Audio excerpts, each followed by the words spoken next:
It's March 17th, I'm Louis Morals, and this is a Market Bull Update. American Media Inc., publisher of the National Enquirer, took a short break from looking for JonBenét's killer to buy celebrity gossip rag Us Weekly.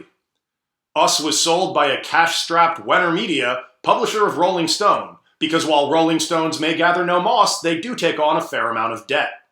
Full disclosure, Market Bull considered purchasing Us Weekly to start our own "Bankers, They're Just Like Us" segment, until we learn that regular people actually pay taxes. Us was originally founded in 1977 by the then not yet failing New York Times, though it was sold 3 years later with the publisher saying, quote, "Never acquire a company that you're embarrassed to tell your mother about, or start a publication in that case," which begs the question of why they continued publishing the New York Times.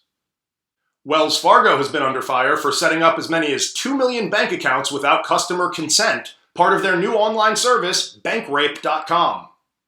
Employees created the fake accounts due to pressure to meet institutionalized goals, much like the girlfriend in Canada they claimed to have during high school. Former CEO John Stumpf, who retired under pressure during the scandal, forfeited $41 million in unvested stock as punishment, bringing last year's earnings to a mere $83 million, which is more "I've learned my lesson" money than it is "fuck you" money. We at Market Bull believe this contrition makes a strong case for further deregulation of the banking industry. McDonald's claims that its corporate Twitter account was compromised when it sent out a tweet calling President Donald Trump disgusting, though the company remains a leading authority on what's disgusting. The tweet also mocked Trump's for having tiny hands, though given that a medium drink at McDonald's is 21 ounces, most people's hands look pretty small to them. Trump hasn't responded to the tweet, as it's his policy to ignore anything on Twitter that uses correct spelling and grammar.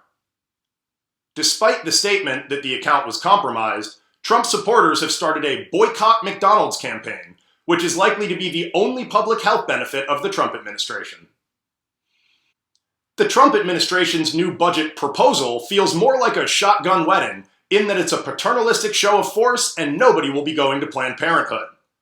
It cuts wasteful spending on things like education, the environment, and food for the elderly, all of which are socialist welfare programs, and reallocates it towards the military, a job-creating engine for real hardworking Americans, at least until Trump finds out that over 40% of enlisted personnel are minorities. As true conservatives, we at Market Bull don't think government has any place in business news, but we will continue to report on the financial impacts of the new budget as they develop. This has been a Market Bull Update. I'm your host, Louis Morals, reminding you that not everybody who drives a Corvette is compensating for something.